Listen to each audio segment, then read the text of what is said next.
Okay, we're ready, Lois.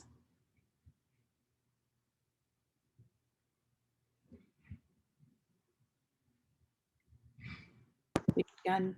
Great. You're all set, Joanna. Great. Well, welcome everyone to our first spring forum for the ACRL Access Services Interest Group. We are so glad that you can join us today for our program Equity, Diversity, Inclusion, and Anti-Racism in Access Services. So today, 3 library leaders in Access Services will share their institution's methods for outreach in and assessment of equity, diversity, inclusion, and anti-racism efforts within university communities that can be led by library workers. Here are today's panelists. Holly Hampton is the head of user services and user experience librarian at California State University at San Marcos. In this role, her philosophy includes ensuring the staff and faculty within her unit feel supported, empowered, engaged, and fulfilled. Her research includes examining how this philosophy can be applied and how academic libraries can evolve and improve to continue to meet the ever-changing needs of its users. Holly has worked with library administrators, colleagues, and campus associations to learn and help others learn how equity, diversity, inclusion, and anti-racism practices can be applied within the organization in an effort to improve the experience of BIPOC or Black, Indigenous, and people of color and move the organization forward. As the student engagement librarian within LMU's Library Outreach and Communications Department, Ray Andrade leads the library's efforts in serving students by coordinating library orientations for all undergraduate and graduate students, developing programs and special events, and promoting the library's central role in supporting student success. He especially focuses on collaborating with multiple campus departments to support traditionally underserved populations, including but not limited to first generation Asian American, Black, Latinx, LGBTQ, international and transfer students, and student athletes. Beyond his librarian responsibilities, Ray has also served as a mentor to first generation students throughout the 10-year history of LMU's First to Go program. He's also a longtime member of LMU's Latinx Staff Association. Carlo Medina is the Director of Access Services for the 8 UCLA libraries that report to the university librarian. In addition, he is one of about 24 campus-wide EDI advisors, representing the UCLA library along with fellow library advisor Diana King. Both are members of the library's Anti-Racism Initiative steering team. Currently, Carlo is also serving as the library's implementation coordinator as UCLA transitions to a new library services platform along with the other UC campuses and the California Digital Library. All right, so now I've done the introductions. Please take it away. All right, hello everyone, and thank you so much for that introduction and for inviting us here today. And thank you all for joining us for this webinar. So today, as was said, we're going to be talking with you all about equity, diversity, inclusion, and anti-racism in access services. And before we get started, we would like to acknowledge and honor the original inhabitants of the land in which this presentation is being given. We would like to thank the host nations for their commitment to these lands and have committed ourselves to listening and to supporting Indigenous people. More information and resources can be found through the links listed on the slide, and I'll also post these in chat in just a moment. So who are we? My name is Holly Hampton. As was said, I'm the head of user services, user experience librarian at California State University, San Marcos. My pronouns are she, her, hers, and I identify as BIPOC or African American. I'm a mother, an outdoor adventure enthusiast, an author, a woodworker, and I just generally enjoy making things.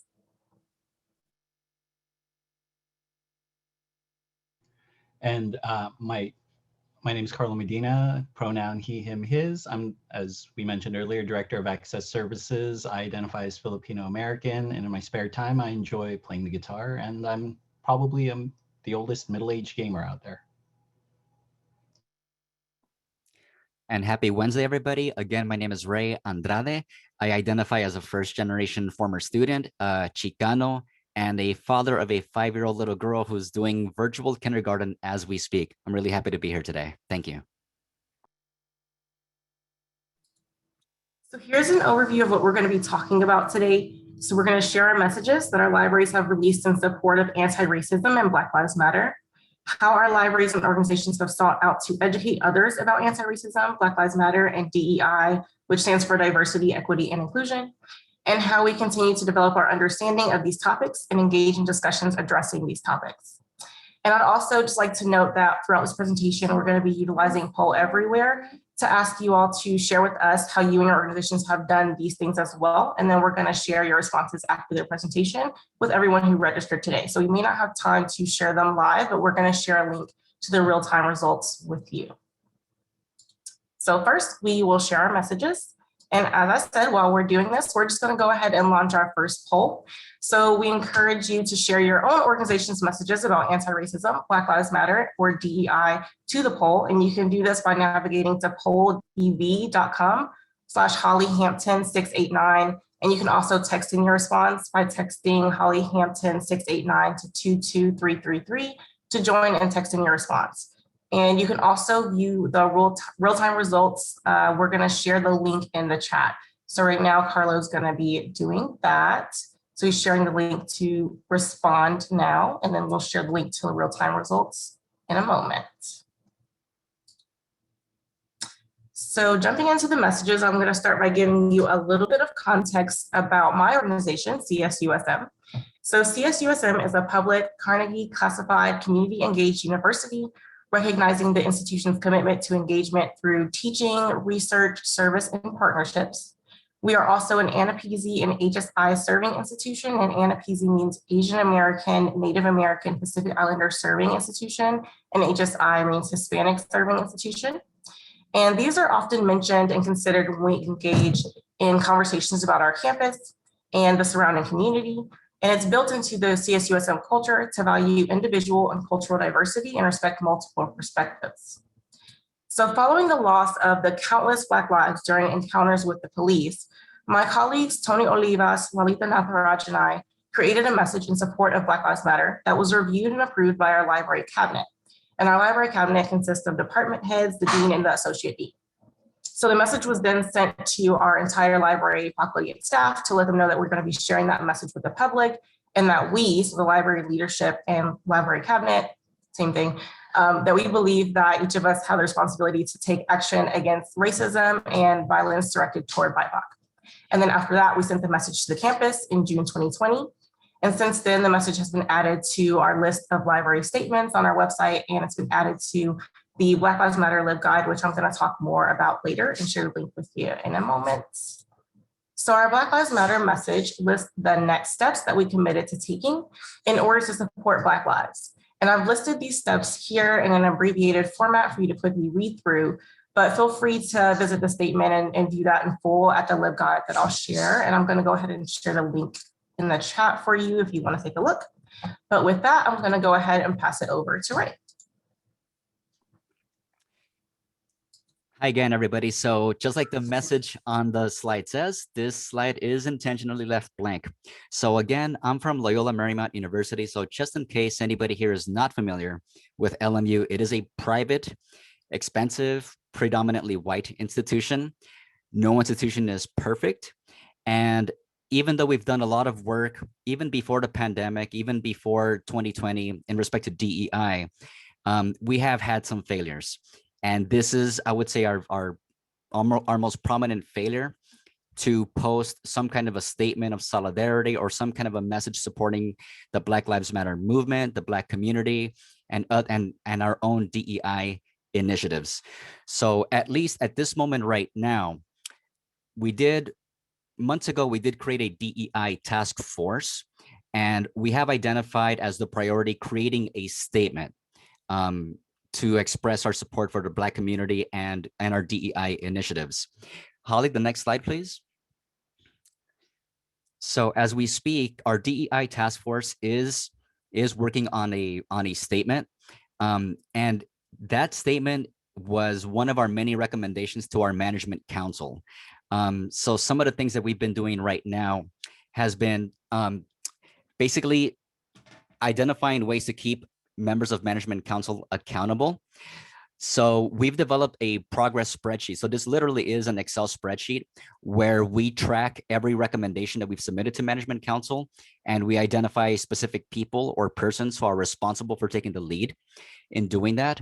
But specifically to our message, that second bullet point really speaks to it. One of our biggest recommendations was to create a web page similar to my colleagues at UCLA and San Marcos, for our library to have a website that basically explains what the library is doing in terms of DEI in instruction and access services, collections, outreach, and professional development as well. And likewise, we're also recommending an internal communications channel dedicated exclusively to anti-racism and inclusivity as well. And another recommendation was to incorporate DEI into our annual performance reviews. So that's at the individual librarian level.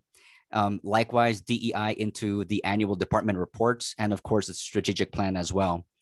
And like I said, we already have done quite a bit of work in terms of DEI long before 2020. And one of these programs was the Librarian in Residence program. It wasn't perfect. It fizzled out after a few years. So that's something we do plan to revisit. Aside from that, financial support for staff.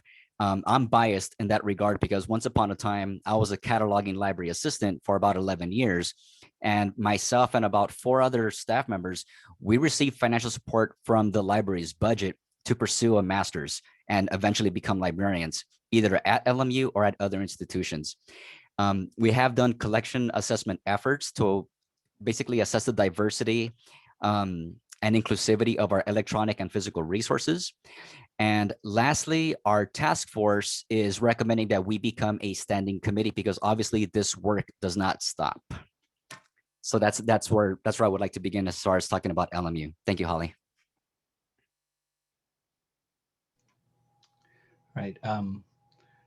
So our university librarian issued our anti-racism statement on June 2nd, 2020. You know, as with most things for an institution our size, it took a little while to get all of our efforts coordinated to create this message. It was created in consultation with the 2 EDI advisors to the library, myself and Diana King, along with our local chair of what was then our library EDI committee, Jennifer Chan. This is just an abridged version. As Holly said, I've put the link on there in case anyone would like to see the fuller message. Next slide, please. And for UCLA Library's next steps, we actually created at the request of the university librarian, our anti-racism initiative. This was the result of staff feedback from several town halls with the university librarian that happened in pretty quick succession right after the murder of George Floyd. In effect, it replaces the previous library EDI team, which was largely volunteer-based and learning-focused as opposed to action-focused.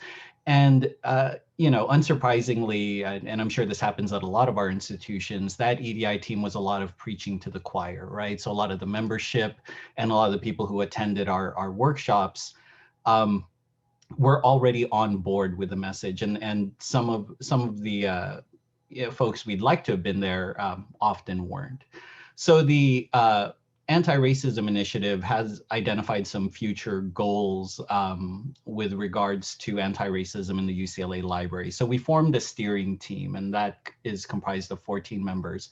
And then we formed 7 sub-teams, which were 23 volunteers from across the library. And I'm going to take you on a quick tour of our Confluence space. I wasn't able to put it in a PowerPoint because, as you'll see shortly, it's a very busy space, and I'd rather just take you guys through the tour. So give me 1 second. All right. Can you see the anti-racism initiative screen?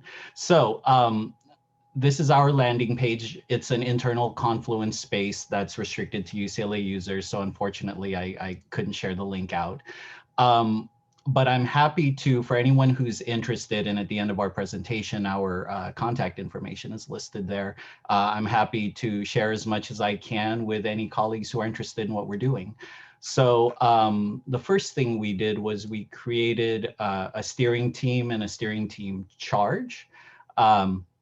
So we give a summary of the formation of the team, and then the key responsibilities are listed here. We did give the team 1-year appointments because I think we all recognize that this is emotionally taxing work, right? And so we didn't want people to feel they had to commit for longer than a year. But of course, if after a year's time people are still interested in serving, they can absolutely continue on, or we can solicit for new membership. And then for the various sub teams where we polled the staff to see who'd be interested, I think this is probably the tasks that I'm most proud of in terms of the library staff and librarians itself identified these as areas where they would like to see improvement and substantive change in the UCLA library. So we have several sub teams. One focused on creating BIPOC safe spaces whenever we can eventually get back to the libraries. We want to look at recruitment and retention data, and that's going to require work from our library and campus human resources. And the great thing is our assistant director to library human resources is on this team. So this is a great move forward. We want to incorporate EDI into the library strategic plan and directions document, which we actually did get in there. It's the first and foremost point in the newly issued strategic directions. We're going to re-examine our relationship with the UCPD in terms of how they serve our libraries. We want to talk about the creation of an EDI senior position, and we want to improve the recruitment procedures and monitor successes. We have some ongoing tasks to improve workplace climate and create equitable opportunities. We want to analyze our collections with a focus towards EDI. And we wanted to create an active learning agenda for both the staff at large, but also for management council, because we acknowledge that a lot of these things are tied to the workplace in a way that managers are actually in an important position to be able to identify issues that take place and help to address them. So that's all that I had for that, Holly. I'll hand it back over to you.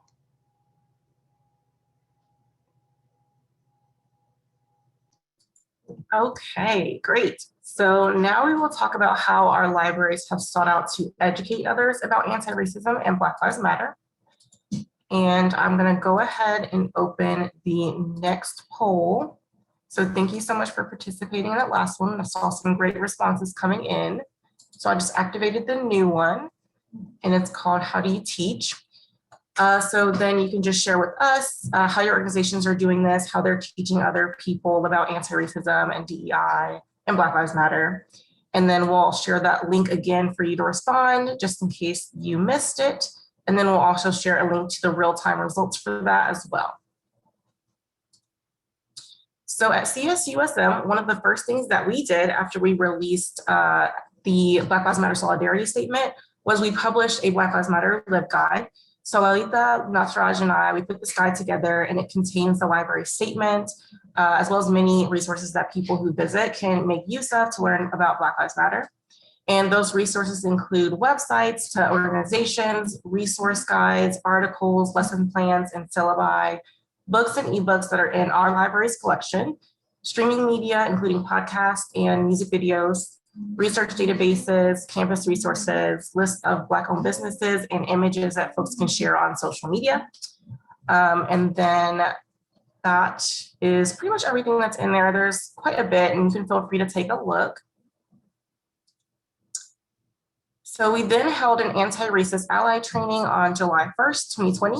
And that training was created by myself, Antonio Olivas, Lauren Magnuson, Sean Vicentainer, and Char Booth, all employees of CSUSM Library.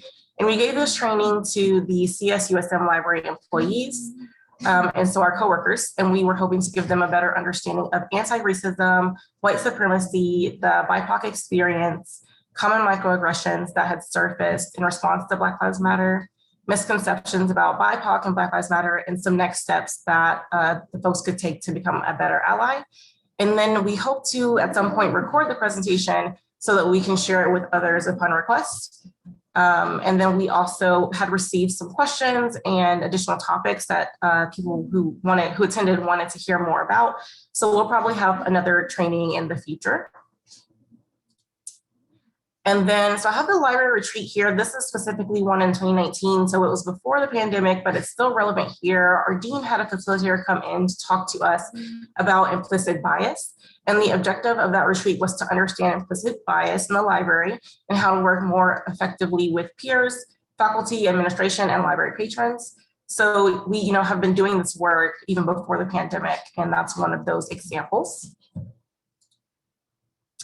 And we've also had opportunities to educate others on a larger scale through the CSUSM Campus Common Read and our social media outlets. So our 2020-2021 Campus Common Read has been They Called Us Enemy by George Takei. So we had speakers, including George Takei himself, come and talk to attendees about anti-Asian racism in America and the internment of Japanese Americans during World War II.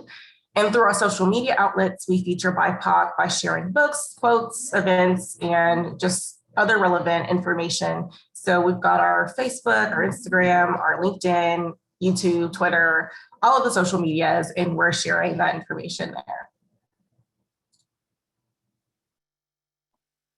Right. Thank you, Holly. So at LMU, as you might suspect, the library does infuse DEI into its information literacy sessions. But of course, after 2020, a lot of librarians in the reference department, they revisited the script that was being used in the first year seminar courses. And I believe it's safe to say that they made the switch from just having a generic information literacy script to having a critical information literacy script, in which now there's more of a focus on social justice issues as far as like class activities during those sessions, including there's also a session on algorithmic bias as well, which really takes a critical look at how the algorithms behind Google works. So examples of activities include like doing a search for the term beautiful people and what those search results look like, and having a discussion about that. And in terms of outreach programming, I do have to again remind the audience that I am a little bit biased because I am a little bit of an intruder here. I know that this is an access services audience, but again, I am from the outreach department. And at LMU, we're very fortunate that not only do we have outreach librarians, we have an entire outreach department, an entire apparatus. And I am happy to say that this is one area where LMU's library does shine, where we do infuse DEI into a lot of our programming. And I encourage anybody to ask me about anything that they might see in this slide after the proper presentation during Q&A, because it's just impossible to go through everything. So during the introductions, you might have heard Joanna say that I'm basically responsible for coordinating orientations at LMU, and this is true. And the kinds of orientations that I do really run the gamut, from doing a 15-minute presentation to doing 1-hour sessions with specific student populations. And with some of these student populations, I do go into algorithmic bias because I'm allowed an entire hour to conduct these orientations. Aside from orientations, we've also done Wikipedia edit-a-thons. I don't know if anybody's heard of these before, but just in case anybody hasn't heard, it turns out that the content on Wikipedia is created predominantly by white 20-something-year-old males, people who identify as male. So we usually partner with the university's Women and Gender Studies department to put on an event called the Wikipedia edit-a-thon, to just bring more inclusive voices into Wikipedia. And again, I could go on and on about other events that we have. But outside of outreach programming, there's also special collections. So likewise, in our special collections department, they have a classroom as well. And I don't know the details of it, but I do know that they do infuse DEI perspectives into their instruction in special collections when students interact with rare objects. And likewise, special collections, hats off to them. They, more often than not, they like to focus exhibits on voices that are rarely heard. As a matter of fact, the very last exhibit that took place in February, right before the pandemic hit last year, was examining the university's failures. how it was a very provocative exhibit where a history professor encouraged her students to curate an exhibit that kind of focused on, I'll say it point blank, on the hypocrisies of LMU, how it preaches social justice, and yet it still supports white supremacy in some shape or form. Next slide, please. And I think it might be back to you. Oh, back to you, Carlo. Thank you. Great, thanks, Ray. And I think in a previous version of this talk we gave, we mentioned closer towards the front how we wanted to acknowledge that all of our institutions are at obviously very different places in our EDI and anti-racism work. So as Ray had mentioned earlier with the LMU statement intentionally left blank, I had to kind of pivot because this is the teach section of the presentation, but we at UCLA spent most of our time in these early efforts focusing inward as opposed to outward.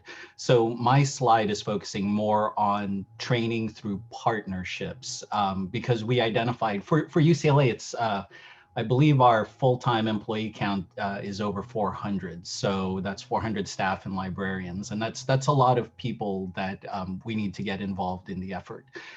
So as I'd mentioned earlier, we do have a partnership. Diana King and I are one of about 24 equity advisors throughout all of UCLA. The EDI office was initially created in 2014 after the Moreno report. If you're unfamiliar with that, it's an easy Google. The Moreno report, obviously laid bare the reality that for faculty recruitment in the UCs at large, they had a diversity problem.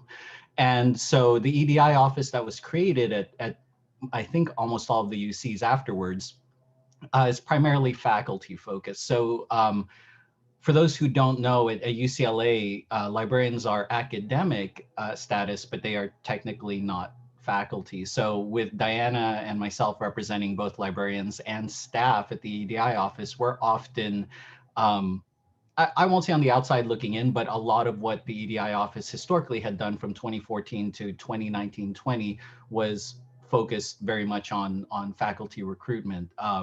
But I will say that one of our signature accomplishments in 2019 was getting the statement for the diversity contribution statement as mandatory initially for faculty recruitments and then now for even faculty promotion. The good news is in 2021, the EDI office is going to introduce a new staff-centered group, which a whole lot hasn't gone out about that yet, but I envision I will probably transition to that as I primarily supervise and help with staff issues.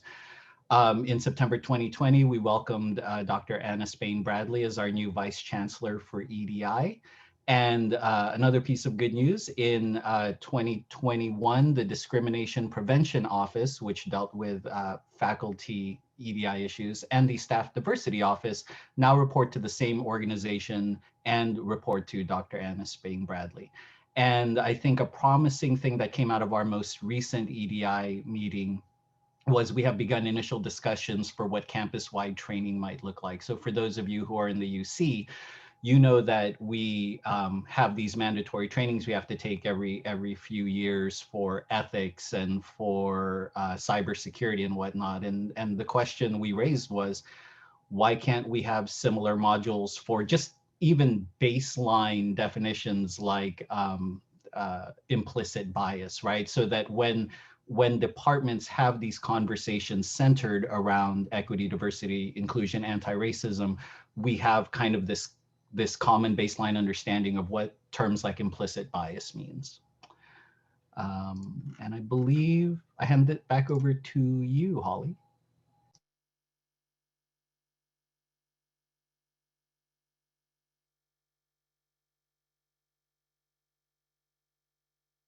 Hello, I should unmute. Hello.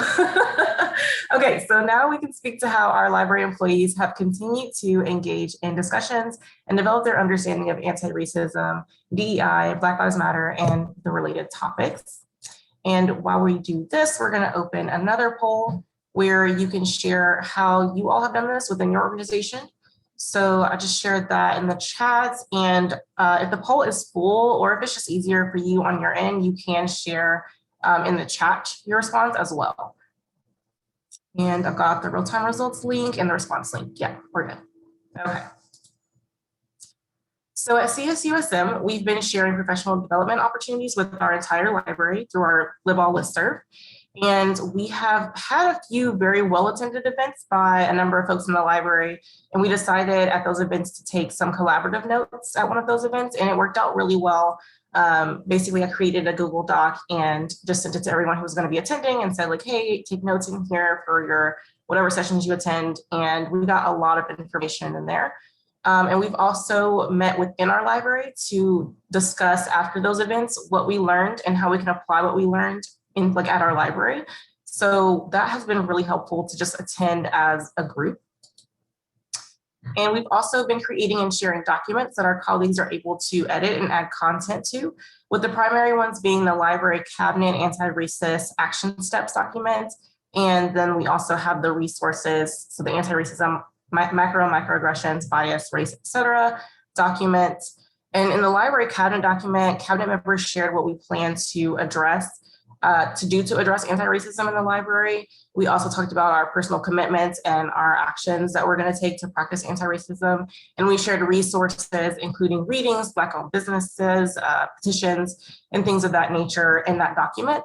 So, and then we just shared it with the entire library. And that was in the early stages of all of this after our guide was published and our statement was shared. And then in the resources documents, our library faculty and staff have added readings, media, events, trainings, LibGuides, web pages, all kinds of stuff. And everyone in the library has been free to go into that document to add to it or go to it to find resources if they're looking to learn more about anti-racism. And then we've also been doing a library shared book reading of how to be an anti-racist. So the library purchased 40 licenses for the electronic copy of the book so that we could all have access to a copy and we could participate in the shared reading. And we've been encouraged to read at our own pace, and that reading the book is considered work time. And then a space was made for discussion about the book through a Moodle course format. And if you're not familiar with Moodle, Moodle is a learning platform or course management system. So for those who opted to participate in the online discussion, we've been prompted to read a chapter every 2 weeks and reply to a discussion question for each chapter. So on the slide, there's just a few of the discussion questions that we've been asked to respond to so far. And those are optional, but it's a good opportunity to engage about the book in another form. But we've also had opportunities for small group discussions through Zoom. And that's been doing really well, in my opinion. It's been another awesome opportunity to connect with our colleagues about the book and just talk about anti-racism as well.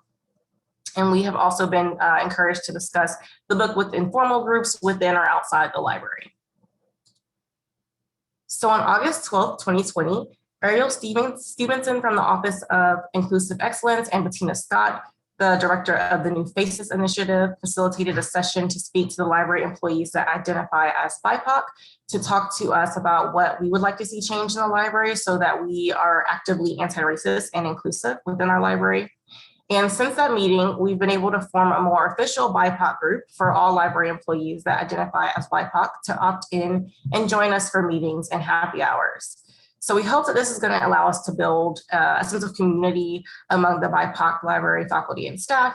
And then we should be able to talk more about what we'd like to see change within the library and the organization. And we're also in the process of forming a library leadership team. So that's the LLT team. And that name is, it may change, but that's what we're calling it for now. And that's in response to one of our 7 commitments to anti-racism, specifically the one that is examine the racial composition of our library leadership, of our leadership team, and identify methods to increase organizational leadership by BIPOC, as well as representation of marginalized voices in library decision-making, positionally and in terms of influence. The dean and associate dean have been meeting with a number of groups to ask for input on this team, to figure out who should be a part of it and how we can make it more inclusive in that way. And since then, they formed a structure for the group, and they're going to be soliciting participants soon. So we're getting started on that. And then we're also having discussions about anti-racism in our individual units. So in user services, we're having discussions about anti-racism, and those are scheduled once a month. So I've asked others to volunteer to lead those discussions. Initially, I was doing it, and then I just wanted to make sure that no one felt like, I specifically own the conversation or anyone owns that conversation, but that we all own that conversation, right? Like we're all responsible for participating and leading those conversations in our lives, not just at work, right? So hopefully that'll help to encourage that, and also encourage that we can all actively learn and teach others about anti-racism. And then we're also right now working on updating our ground rules. So we had some ground rules to start that I created just to go ahead and have us jump into these conversations. But now we have some time to be able to examine these as a group. So we're working on that. And then hopefully as a result of these discussions, it sounds like we'll be doing that at our next one. We're going to be reviewing our policies and procedures with an anti-racist lens. And then one more thing I wanted to add is that we had language about DEI added to our library's RCP standards, so retention, tenure, and promotion standards. And those changes were made effective in June of last year. So this process started pre-pandemic. And now we, in order to be considered for retention, tenure, and promotion, library faculty must demonstrate their engagement in activities that foster diversity, inclusion, and social justice in at least one of the areas for review. So in professional performance, research, creative activity, or service. Okay, great. Thank you, Holly. So listening and learning at LMU's library. So in terms of listening, in the next fiscal year, we do plan to participate in a climate qual survey to gather the perceptions of staff. So that's obviously that's an internal assessment. But in addition to an internal assessment of staff, the DEI task force were really eager to move forward on some kind of an assessment effort that may include student focus groups and/or a survey regarding student perceptions of the library. So we're really looking forward to doing that in the next fiscal year as well, just to make sure that we're listening a little bit better to the communities who may have been neglected. And this is going to be a collaboration between the DEI task force and the library's assessment committee. So that's one form of assessment that we're doing. I previously mentioned that we have already assessed our electronic collections in terms of diversity and equity, along with special orientation. So that's going to keep going as well. So in terms of learning, so for professional development, the task force is always on the lookout for a lot of professional development opportunities. But more importantly than that, what we're currently doing is whenever we come across any professional development opportunities like this webinar today, we're posting those on our anti-racism and inclusion channel. So I'm not sure if I was a little bit clear a little bit earlier when I was supposed to say that we used to use something called Slack. Some of you might have heard of Slack before, but we switched from Slack to something called Microsoft Office Teams. So within Teams, you could create different channels for different departments, different committees. You could create channels that are open for everybody. But the task force was really adamant about creating a channel for anti-racism and inclusivity. So whenever the task force members come across any professional development opportunities, we post those opportunities in that channel for the rest of the library staff to finally jump in and begin their journey on becoming better educated about DEI initiatives. One event or course that every task force member attended a while back was Library Journal's Equity in Action, Fostering an Anti-Racist Culture in Your Library. And I believe that that's an ongoing course. So keep an eye out for that. I strongly recommend it. And I believe it was only 3 Tuesdays for 2 hours a pop. So it's not it's not a huge commitment of time, but it's very, very beneficial. So I strongly recommend that. And another way that the library staff and the task force is educating ourselves is at the campus level. LMU did begin something called an anti-racism project. So this is being spearheaded by LMU's Office of Intercultural Affairs. And I do have to admit, they've had wonderful programming and they've had really, really good speakers. And I owe Carlo a speaker's name because I told him that I was going to dig up the name of a faculty member from Pepperdine University. I really have to look up her name.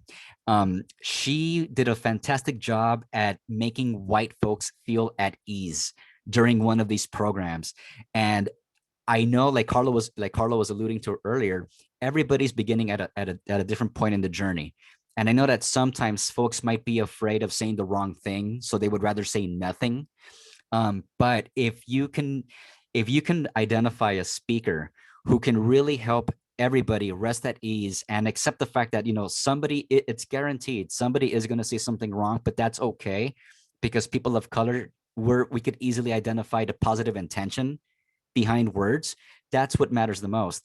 So anyway, at the campus level, LMU is conducting a series of programs, and they're also hosting campus-wide report sessions.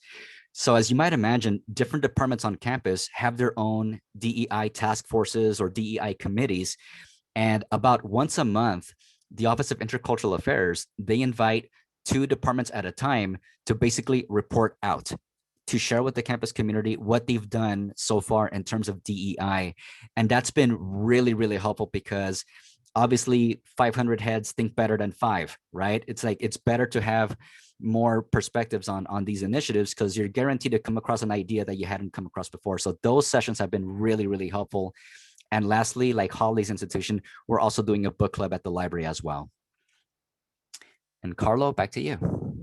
Yeah, I didn't really have a slide prepared for this because, as I mentioned with UCLA, we're very kind of early on in our inward focus. But one thing that I did take from the last time we did this presentation was, you know, UCLA Libraries Management Council has tried to go on a reading tour. We were reading, you know, how to be an anti-racist as well.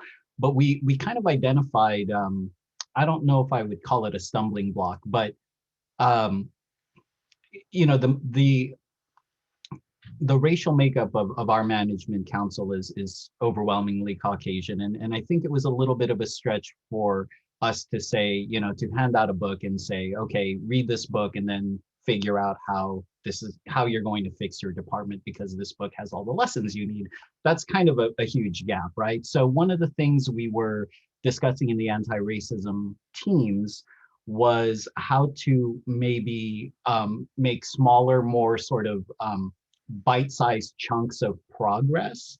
So what we were thinking that we were going to present to Management Council in the next couple of meetings, so I guess you're all going to hear this before Management Council does, is presenting just smaller targeted outcomes that we'd like them to achieve, that, you know, ultimately at the end of it, they would get something tangible that would show that they've made progress towards a goal. So our first example might be something along the lines of how to rewrite your job descriptions to make them more inclusive and appealing to a more diverse audience, and how to properly advertise those job descriptions. So it takes a lot of the lessons that we could learn from our various reading exercises, but actually channel it towards something that at the end of the day, they can kind of hold in their hands and see that they've made progress on.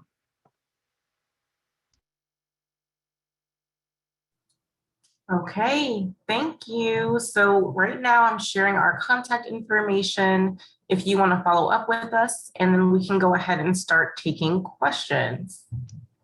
And I see Caroline Gilson has already posted one in chat. And Caroline, we have not started that yet, but we plan to, because unfortunately all of our efforts have stepped up during the pandemic. So we've all been kind of remote. I think if we were on campus, we definitely would have organized a session. For the staff that I supervise, or the department that I manage, Access Services, we normally employ about 120 students, and right now we have less than 24. So we're kind of waiting for, you know, hopefully some return to a new normal, and then we will definitely begin to offer those. Yeah, and the question is, can each of the panelists talk about DEI and anti-racist training offered to student workers? And at CSUSM, we're in a similar situation where a lot of this, there was like an uptick of this work after the pandemic. And since the pandemic, we have not had the amount of student workers that we had before. So we have not really had any. We have to put in requests every semester for student workers, and sometimes they're approved, sometimes they're not. And it just depends on need, and whatever can be done by our current group of faculty and staff has to be done by our current group of faculty and staff. So we just have a very limited number of student workers, but that is a really great idea to start preparing. Yeah, thank you, Caroline. That's a really good question. And of course, our task force thought about that as well. So the last that I heard about this front was that LMU's Student Employment Office is currently working on some kind of training, probably going to be some online modules that students will have to complete. But that's the last that I heard of it, that the Student Employment Office is going to be taking care of that. Thank you for the question. The next one I see is Matt. How do you make job descriptions more inclusive? So that's kind of a tricky conversation that you need to have in consultation with HR and classification, whatever body does classification of positions in your university. And to be honest, especially at places like UCLA, it's evolving, right? So you start with a couple of sort of known trends, right? Which is that the more things that you put on a job description that are required versus preferred or maybe trained, you automatically start to narrow the pool, right? And then there is a fairly well documented trend that for historically underrepresented minorities, BIPOC applicants, we tend to self-select out when a job description is so filled with requirements. And if we don't meet like every single one, I know in my past experience, I was like, well, I hit 9 of the 10, but that 10th one, I'm not sure I should apply for this, versus, a larger trend of say Caucasian applicants who will say like, you know what, I got 7 of the 10. So I'm not afraid to apply for this position because I can kind of talk my way through the 3 that I don't. And so, making sure that your job descriptions truly only have what is absolutely required, listed as required, versus the others you may be able to use as, or to classify as preferred or maybe trained, will automatically kind of increase the diversity of your applicants because less people are self-selecting out. Now, the reason I said it was a tricky dance is, you need to work with the folks who ultimately do the classification, because one of the things one of my managers talked to me about was he wanted to follow that model, but then he was worried that compensation might declass his position because some of the requirements were taken away. But that's why, as I mentioned in the talk, with the EDI office and staff diversity now reporting to the vice chancellor for EDI, and a new relationship that's being built between that office and human resources and compensation, these are talks we can now have so that a job can be classified at the appropriate pay scale, but kind of looking with fresh eyes what really does need to be required to justify that ranking versus not. And at CSUSM, we've had conversations about this, but more so about the actual process of interviewing. But one of the things that we've talked about is going through our job descriptions of the new positions that we're looking at, and seeing how we can make them more targeted to DEI, like having that language of DEI in there. So we just want to make it clear to folks who are applying that we are doing work that is DEI, that is anti-racist, and we're looking for people who understands that and will contribute to that work. And we also ask for like a statement, a diversity statement, but it's important to us to not only ask for that statement in the actual application, but also to talk about that during the hiring process, during the interview, so that people know that like we're not just asking for show. We really want to know, what are you interested in to ensure that there's diversity in the workplace and as well as within our library, right, in our organization. So that's just my 2 cents there. Yeah, Matt, thank you so much for that question. So at LMU, we have, I believe, about 24 librarians, and I believe it's safe to say that my job description is the only one that kind of includes that kind of language. So when Joanna was introducing me, she mentioned that I serve first generation students, Asian Americans, Black students, Latinx students, etc. Right? And that actually does appear in my job description, but only in my job description. And I don't like that. to be honest with you, because I'm having a really hard time thinking of any librarian position at any library that could benefit to some degree from language, from DEI language being incorporated into a job description. Again, to some degree, you know, whether it's in cataloging or in special collections or in digital initiatives, what have you. I believe that really speaks, that would really speak volumes. So in terms of how do you exactly make job descriptions more inclusive, you simply include the language. Just make the decision and just include that kind of language. It doesn't have to be a be all end all requirement for employment for any new hires, but it could be like skills preferred or something like that. But the point is to just simply include some kind of language that speaks volumes, I would say.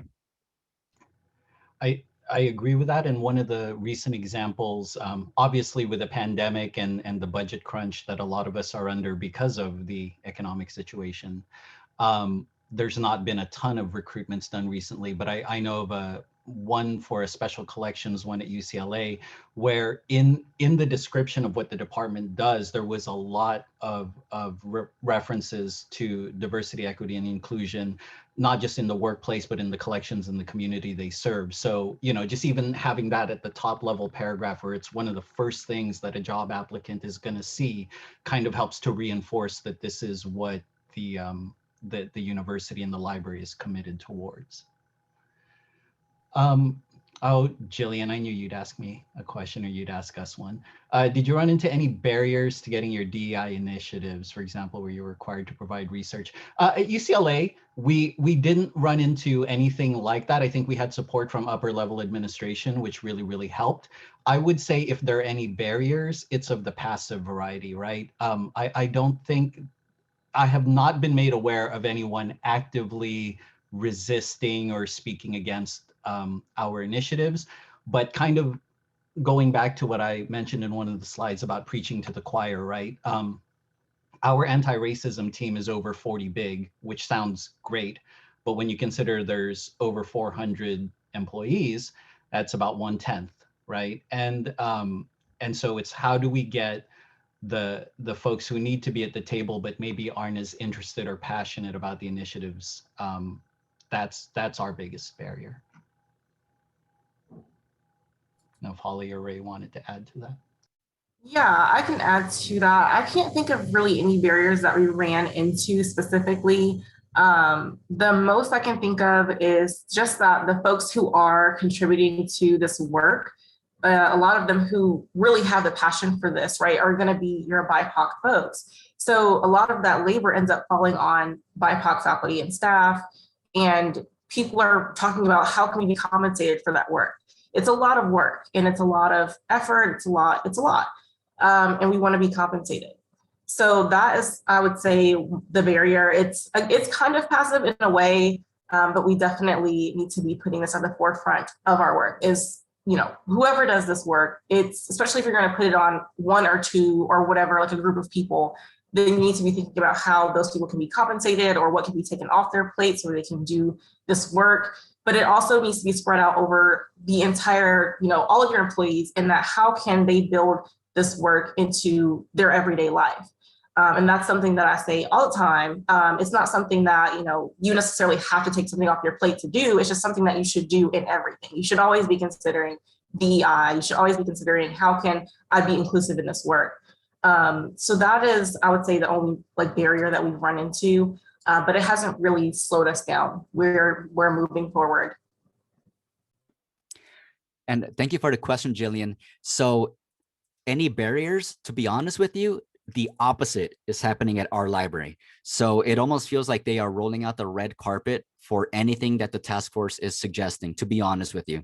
So our management council consists of 7 members who represent 9 different departments. So in case anybody might be surprised, all of our department heads, all of our management council members are white.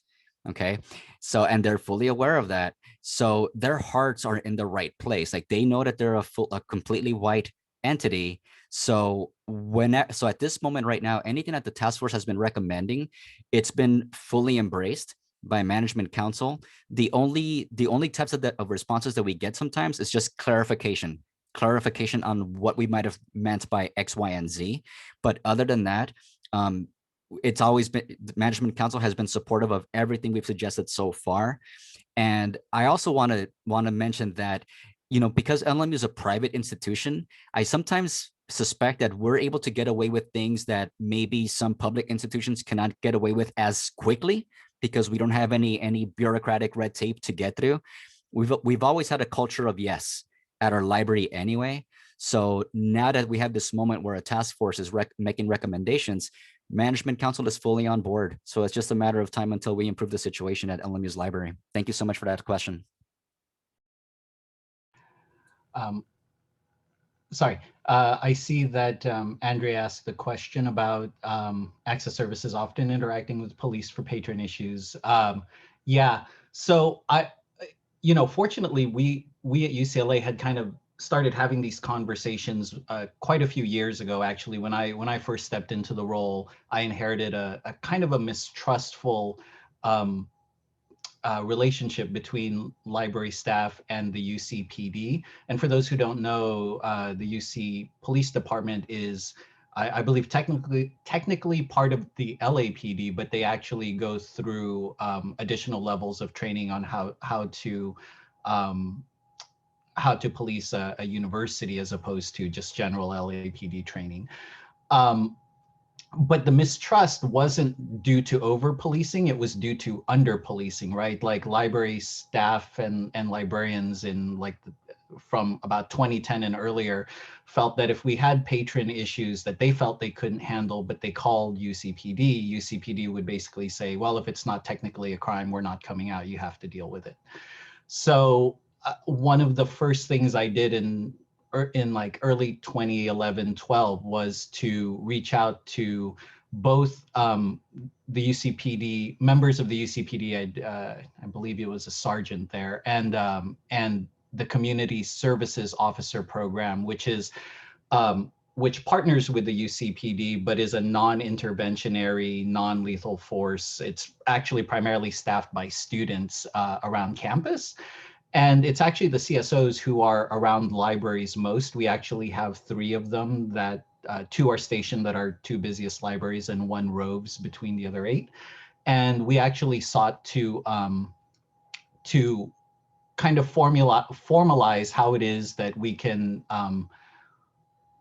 call out UCPD when it was truly needed. But other than that, how to help us kind of solve patron issues that were not criminal in nature but might have been disruptive, and how to do it at the lowest sort of level so that we tried to reduce calling UCPD at all. And it's not, we haven't gotten to the end result there, but I think we've done a pretty good job in the last 6-7 years of really training our staff and our CSO staff, who again are non-interventionary and they don't carry any sort of lethal force, as to how to deal with disruptive patrons that haven't crossed that line into true criminality. The most often when we've had to call UCPD out, usually the suspect has already left, and it's been mostly related to like theft of property, because college students love to leave their laptops unattended while they go get a snack, that kind of thing. But again, there's a lot of work for us to do, but that's kind of how we've been dealing with it. And if that's not enough of an answer, Andrea, please feel free to email me and I'm happy to talk later.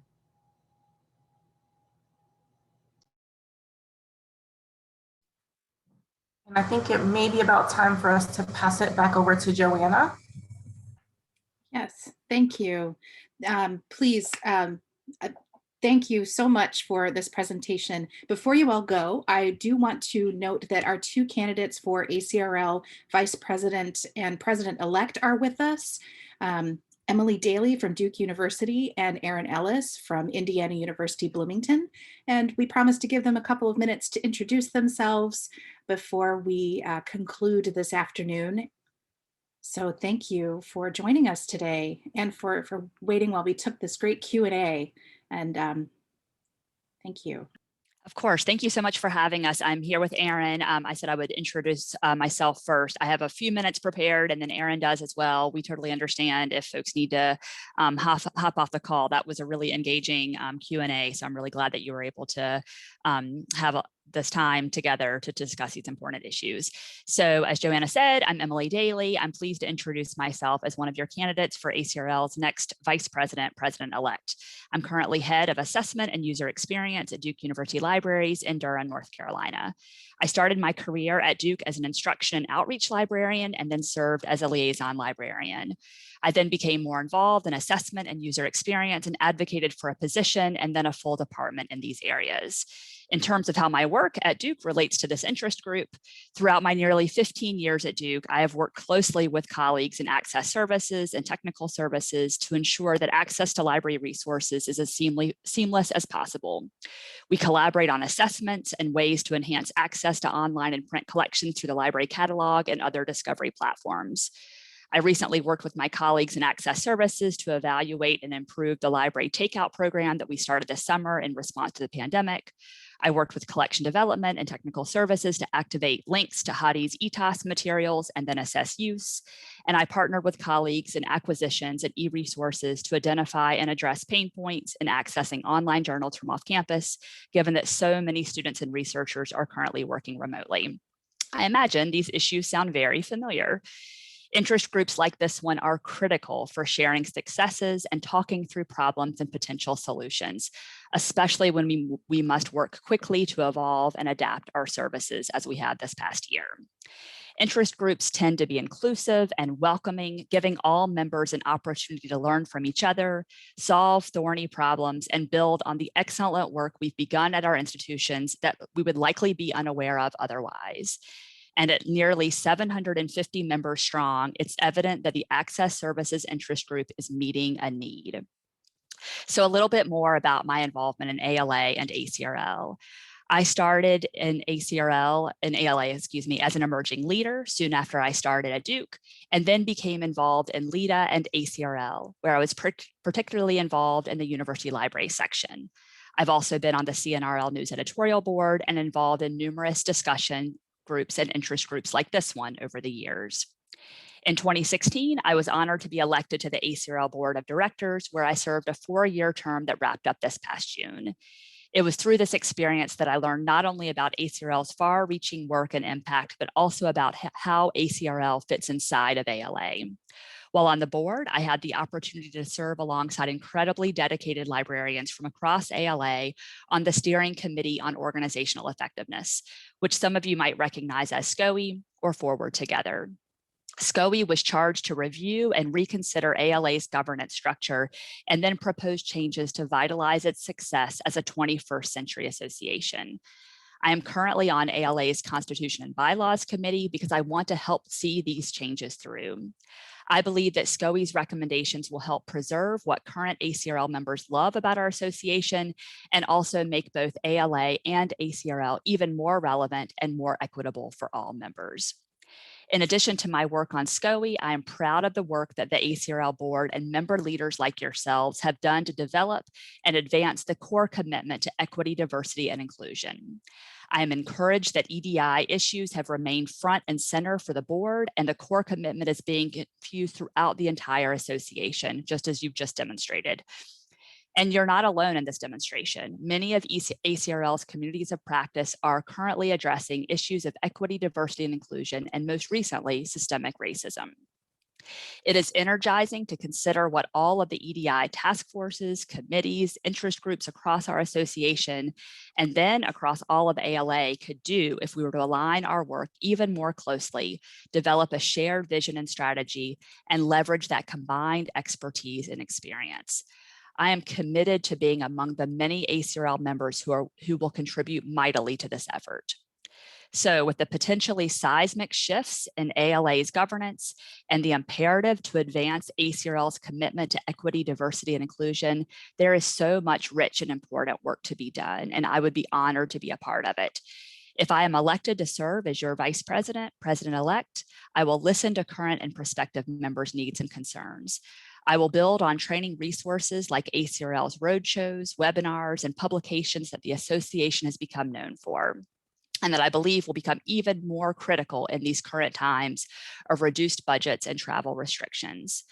I will collaborate with ACRL staff and members like you to consider and implement changes to ensure that ACRL remains relevant to current members, welcoming and attractive to new members, financially sustainable, and a respected thought partner in higher education and the scholarly environment.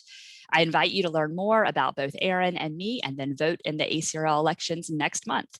And I look forward to working with you as a fellow ACRL member in the future, regardless of the election's outcome.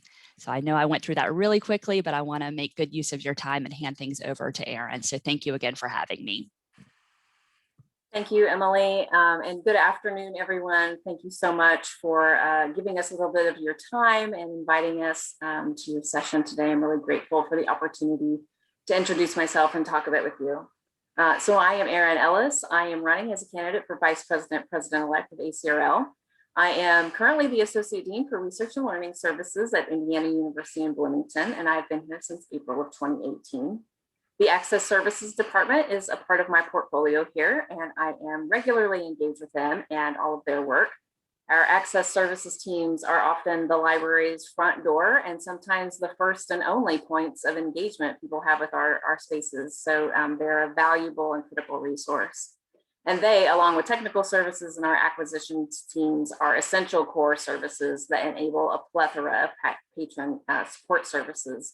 And they've all been such a critical part of our response to providing services during the pandemic. I have been a librarian for 18 years, and I joined ACRL right before I accepted my first job. My first ACRL appointment was as an intern on the Instruction Section's membership committee in 2005, and I was steadily involved with Instruction Section committees through 2013. In 2007, I started to become more active in ACRL division level committees, and I've been active on a number of those over the last 13 years. By way of highlights, I will share that I've been asked by 3 ACRL vice presidents over the years to chair the ACRL Appointments Committee. I've worked with 2 ACRL presidents to co-chair their president programs, and I've worked with ACRL editorial boards as chair and vice chair of the Publications Coordinating Committee. I've been consistently engaged in a variety of ACRL activities over the course of my career, and much of that has been related to member engagement, recognition, and retention.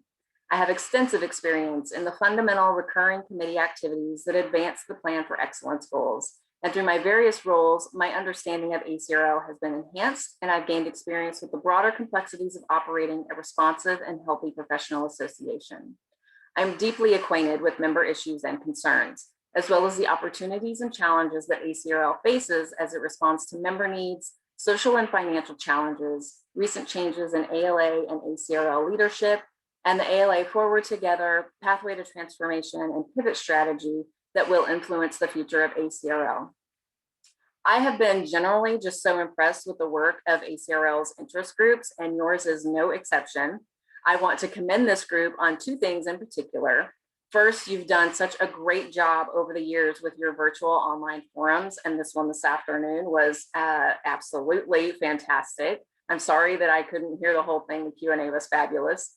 The topics and the themes that you select are timely and they're meaty, and they're just such valuable resources for not just Access Services library workers, but really for anyone in academic libraries. I also want to recognize your outstanding work in developing the framework for Access Services librarianship, which is a multi-year effort that you reached completion on just last year. Again, another outstanding asset that you've produced that will benefit everyone across the profession. I know in respect to librarians who worked on this effort with you, Christina Rose and Sydney Thompson, and I was so happy to see that this was approved last spring. And it's this kind of work that you've undertaken that really illustrates to me the strength and the value of ACRL and its membership. The ability and drive to find and develop meaningful tools and resources, build upon a steadfast community of ready collaborators, and a strong network that helps you and advances the profession.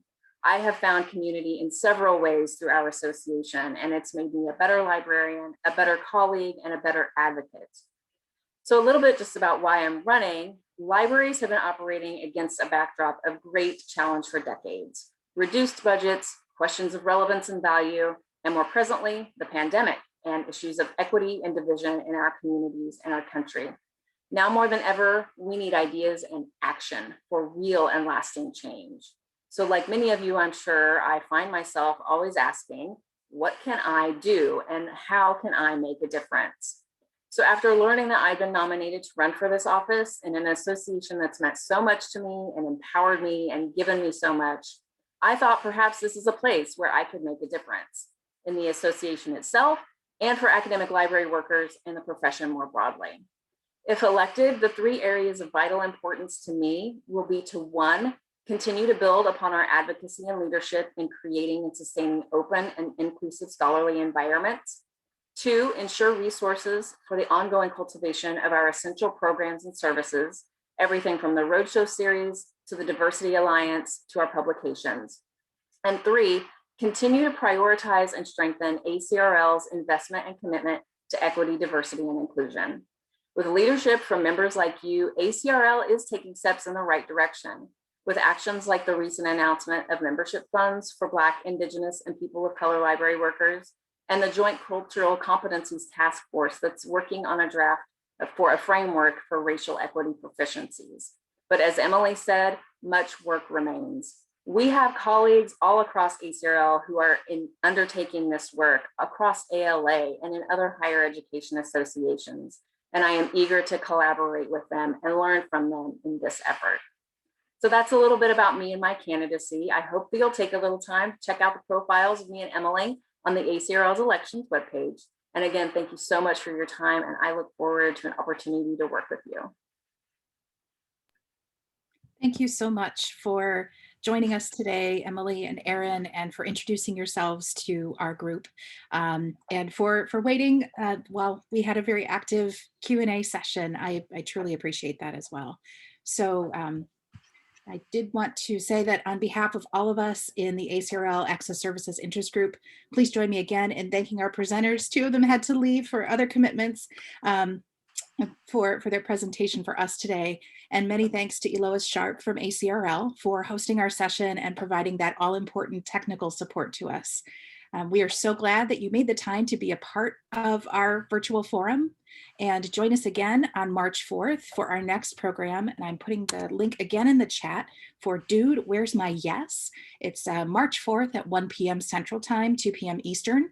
Again, that link is in the chat, and my co-convener, Renice Johnson, will be sending links also through our Connect group and other listservs as well. If you have any suggestions for what you would like to see in a future virtual forum for this group, please share them with us. We are also seeking co-conveners, incoming co-conveners for next year. So some of our latest emails include how to reach out to us to express your interest in that. And once more, many, many thanks to our fantastic panelists. Holly is still here with us, and we hope to see you again next month. Any last things you'd like to say, Holly, or Aaron, or Emily? Oh, just want to say thank you for having me. This was wonderful. There were so many great questions, and feel free to reach out to myself or Ray or Carlo if you have any more questions for us. And thank you for coming. Thanks so much for having us again. Thank you. Concludes our program for today. Thank you all so much, and have a great rest of your week.